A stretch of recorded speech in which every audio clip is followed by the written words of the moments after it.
Mr. Speaker, I want to thank the gentleman from Kentucky for yielding and for bringing this legislation to the floor. I rise in strong support of S.J. Res. 24. Mr. Speaker, what we're talking about is rejecting this radical plan by President Obama's EPA that's going to actually impact every power plant in this country. The president's got a war on coal. He declared war on coal years ago, and we're seeing the results of it. The results of it here in America are thousands of good jobs lost, thousands of middle-class families that are now unemployed and trying to fight to get back in the middle class. And even more than that, Mr. Speaker, what you see is millions of people across this country paying more for electricity costs because of these regulations. And so what's President Obama's answer? It's to go to Paris and say that the biggest threat to national security is global warming. For goodness sake, doesn't he see what's going on across the world? We're here focusing on national security, Mr. Speaker. We're also focusing on energy security.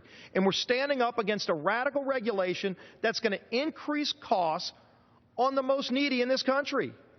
When you look at the impact, this proposal by President Obama's EPA would have a $29 billion per year cost on middle-class families. The people that are going to be hit the hardest are lower-income families, Mr. Speaker. In Louisiana alone, nearly 1 million middle and low-income families will be hit by this radical regulation. At Christmas season, I think families would much rather be spending their hard-earned dollars going and buying Christmas presents for their families instead of seeing a 13% increase in their utility bills for a regulation that's not going to do anything to clean the air. We're already seeing a reduction in carbon emissions because of American innovation. When some of these European countries signed Kyoto and some of these other accords that are wrecking their economies, we didn't do it because we're actually doing better than them without signing an accord because we use great American innovation.